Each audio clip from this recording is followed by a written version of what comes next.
Honorable Men Discord, former NFL quarterback Trayvon Boykin snaked Russell Wilson. Let's talk about it. How you see yourself is how you perceived. I see a man strong, gifted, head strapping, never down on his knees, begging. Gotta make a way, even in my darkest hour. Say the odds against me was new. I would never cower. As always, welcome back to another episode. If you haven't already, hit that subscribe button. It is deeply appreciated. Also, tell a friend to tell a friend. I drop episodes daily at 5 p.m. Eastern time. And by all means, if you have something you'd like to share, you have an opinion on this present episode, I'll see you in the comment section. So let's get straight to it.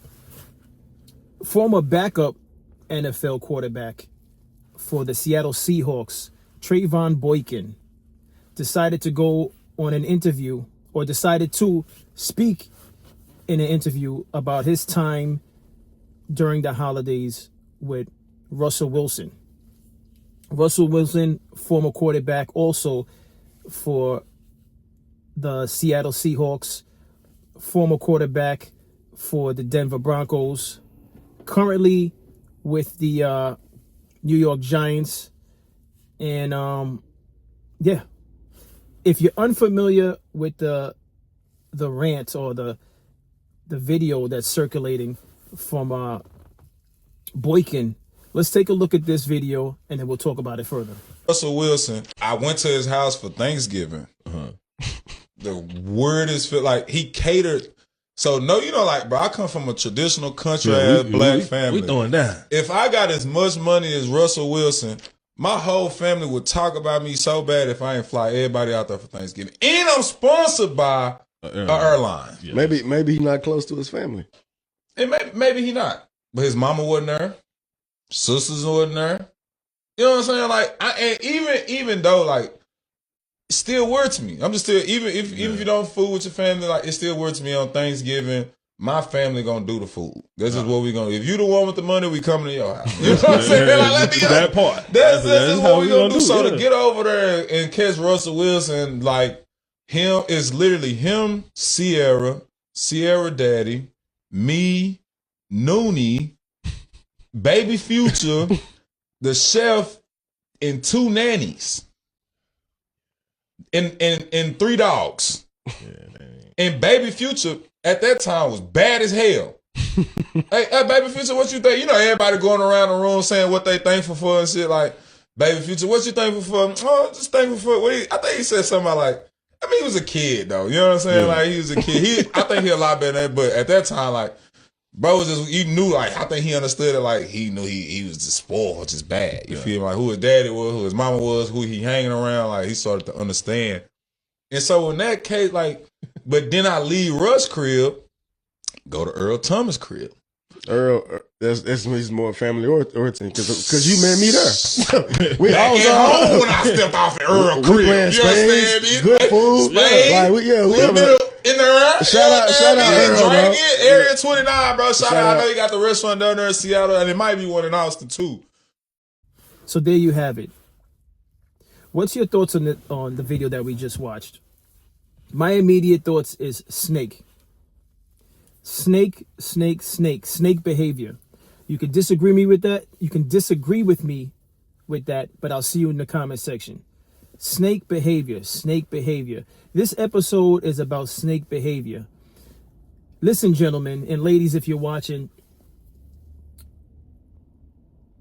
this type of behavior is so common. Well, at least it's common for me, especially coming from New York, where it's very competitive. But snake behavior is unacceptable. If you're watching this episode and you have family members that behave this way, if you have colleagues, so-called friends, cut that grass, cut the snakes, get them out of there. Get them out of there. Because, listen, regardless if you celebrate holidays or not, this is not about whether or not you celebrate holidays, and this is not about you not celebrating Thanksgiving because you look at it as a pagan holiday, or it's the true meaning behind Thanksgiving is, you know, the Pilgrims took over the United States. They conquered the Native Americans. This is not what this is about. What I need you to understand is the holidays forget about your feelings with the holidays, is a special time that comes around every year. And when people invite you over for the holidays, it's an unspoken thing to know that they hold you in high regard. All right. Let's even take holidays out of this. If it's a special event, like someone's wedding, someone's celebrating a sweet 16 of one of their children, and so on and so forth, just know if you're invited to those things, that person holds you in high regard. You don't have to take my word for it. Ask around and fact check. Ask people that you respect, and ask them what they think about that, about me saying that. And this is why I say this is snake behavior, right? Had it been something where he shared a funny moment from being over Russell Wilson's house, if he was sharing a funny moment that Russell Wilson himself also knows was funny, then that would be different. But he's sharing things that it's almost like spitting in Russell Wilson's face. So it's like he's sharing the fact that, oh, I didn't notice his family was here. Then he went as far as saying, if I had his kind of money, so you're pocket watching him now. And for those of you that don't know what pocket watching is when you start speaking on other people's money. All right. Why are you speaking on other people's money? Russell had you over his house because he appreciates you. And no, I don't know that for a fact, but it was the holidays. He definitely appreciates you if you're over the house. And if you notice you went over his house and he didn't have certain family members there, you should be honored to be over his house because he holds you in high regard.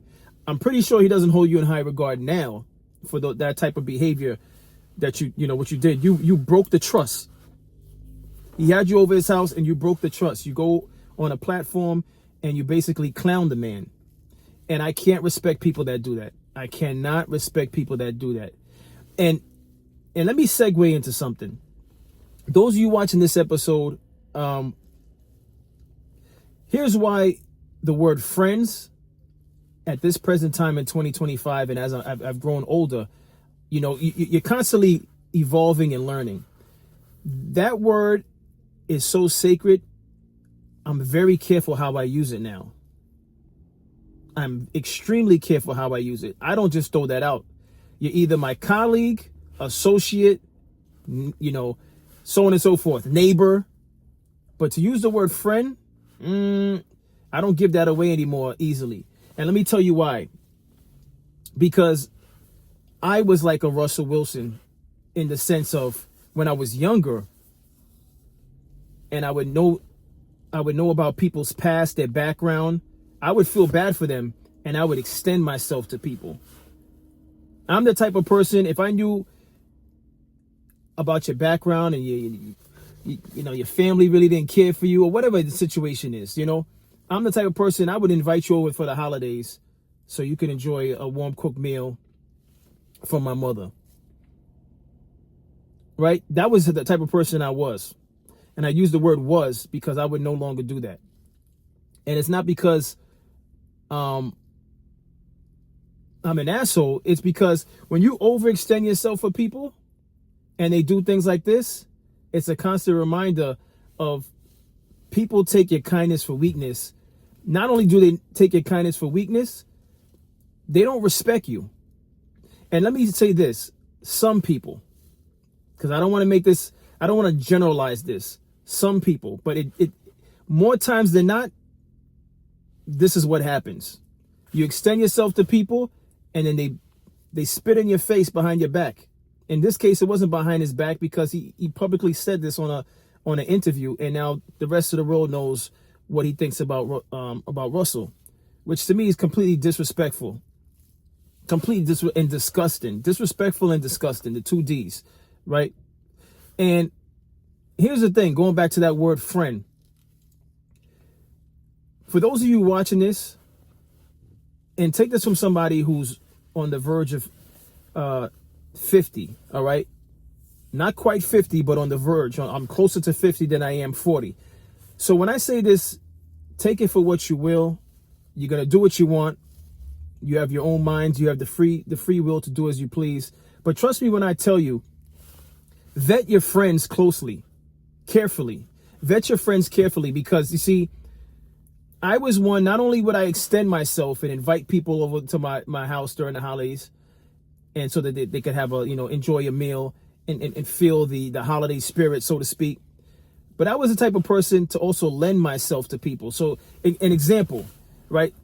I would make myself available, not lend myself. I'd make myself available to people. So if someone was moving, they knew I was the type of friend that they can call and I'd make time for them. Not that I didn't have other things that I'd rather do besides helping to lift up heavy boxes and stuff like that.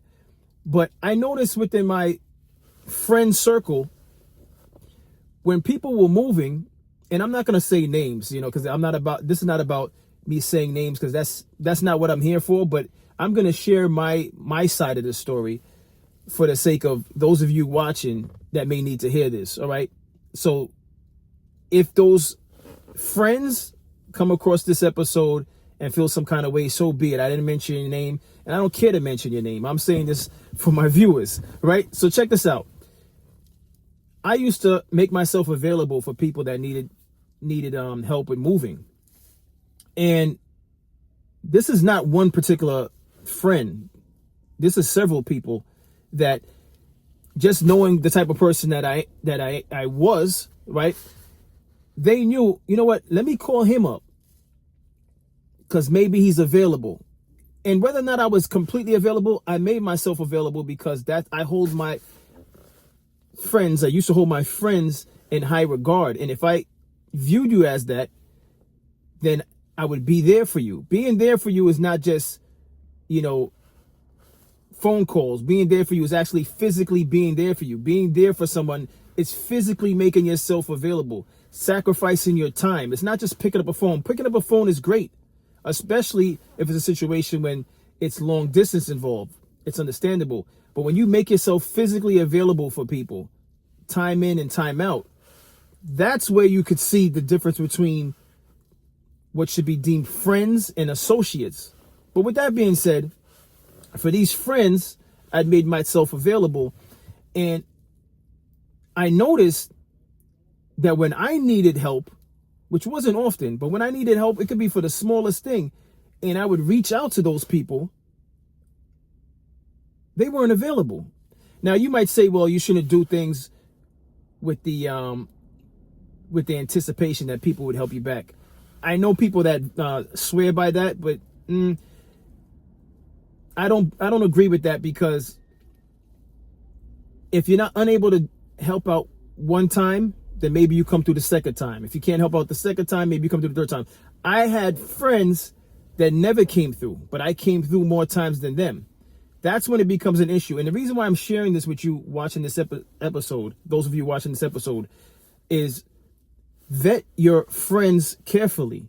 Because the older you get, you'll realize you got to cut that grass and just let them be what they be. And by no means am I bitter. I'm not sharing this because I'm bitter. I'm actually at peace, because I realize you waste a lot of time associated with people that don't pour back into you the way you pour back into them. And it's possible that I didn't pour back into people the way they poured into me. It's possible. I'm not saying it's impossible, but just vet those friends carefully, because situations like this is just disgusting. It's disgusting. He didn't have to share that. And I looked into this guy because I knew nothing about him. He was a backup quarterback on the Seattle Supersonics, Seattle Seahawks, right? He was a backup quarterback. I believe he had like a year stint with the Seattle Seahawks. And then he ended up serving about 3 years for a domestic issue, right? A domestic assault issue, and he served about 3 years in prison.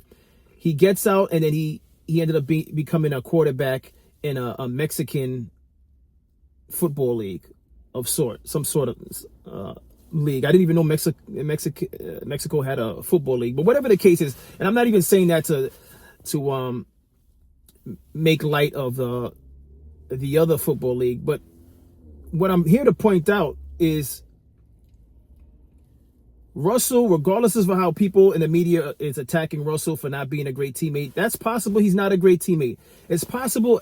Has anyone ever considered Russell is an introvert and really doesn't like crowds and being around people, but he loves football, and so that's why he excelled at football, but he doesn't necessarily. Perfect example. In the past, I used to record music, right? I absolutely loved recording music. I absolutely love rap music, hip hop, music in general. But I hate performing in front of crowds. You know, so for those artists that are out here that love recording, they love performing, I applaud you, I salute you. But I absolutely don't like performing in front of crowds. I don't like it. I could interact with people. So if it was a situation where interacting with people that like my music, absolutely. But performing in front of crowds, I don't like it. I love studio, I love creating music, but I hate performing. And I say that to say this. Russell probably loves playing football, but he does not like to really interact with people. And there are people that are out there like that. They're introverted. They're introverts, right? It's a fact. This is not an assumption. This is a fact. So there's a lot of people attacking Russell because they said he's a horrible teammate. But clearly he's not a horrible human being, because this guy, based on his track record, he probably doesn't even deserve to celebrate a holiday with Russell and his family. You know, you're talking about Russell and his personal business about he didn't have family members there, and then you're talking about his money and what you would have done if you had his money. Then how about you get his money and you do better? But it's just disgusting. Gentlemen and ladies, if you happen to be watching this episode, vet those that you call friends. Be careful. Be careful, be careful, be careful. And if this episode doesn't apply to you because you have a tight friendship circle, great. Great. You know, feed it, you know, continue to be there for your friends and make sure you let them know how valued they are and how blessed you are to have them. So if this episode doesn't apply to you, then you're the exception to the rule, and God bless you in your friend circle. But just know there's individuals that when given the opportunity, they'll snake you. And by all means, if there's any takeaway to this episode, when the day that you find out that you've been snaked, cut those people off and no longer talk to them again. Just do yourself a favor, because you don't need them in the first place. What good is it to have somebody that you have over, you have them over your home and they do something like this to you? And I'm not saying don't forgive people. You can forgive people, but I'm the type of person, why even run it back? Why run back the friendship? May the rest of your life be a life of peace, good health, but we don't have to interact anymore, because you already showed yourself. You already showed me what I need to see. And, you know, for those people that have shaky friends, cut them off and just continue to stay focused on what it is you're trying to accomplish in this precious life, without the distractions of people that are going to snake you and set you back when all you did was try to extend yourself with open arms for them. And, you know, it's just disgusting out here. Listen, I don't even have anything else to say to this. I feel like I said everything I needed to say, but just right back to what I said before. I used to extend myself. I would be there lifting up all types of heavy things for different friends. You know, up staircases. We're not talking about moving one item like, oh, just I need help with moving a couch. I used to make myself available for friends, and I would be lifting up all types of heavy furniture with no problem. I'm the type of person, even if I end up with a bad back after, I didn't care, because I'm helping out my friends, you know. But then when I needed a hand, it was like no one was available. I would do a lot of stuff myself. And that's like a smack in the face. It's like, damn, man, I thought I had a close circle, and they're never around. All excuse after excuse. And I'm just talking about moving. I had situations where, you know, I went to friends' weddings. When my wedding happened, all types of excuses. all types of excuses. It just goes on and on. But I'm not here to spend time shitting on people, because that's not what this episode is about. And please don't make that what you take away from this episode. This is not me taking opportunity to shit on people. This is just me being blunt about those of you watching this. Just be careful who's in your circle. Be super careful. Vet your quote unquote friends. Place people in the necessary boxes where they should be placed. But by all means, if anyone is in your circle and they're not adding value and they're not helping to propel you forward and you're not helping them propel forward, then by all means, what's the point? But that's all I have on this episode. As always, I appreciate everyone for tuning in. As always, if you haven't already, hit that subscribe button. Tell a friend to tell a friend. I drop episodes daily at 5 p.m. Eastern Time. And as always, stay honorable.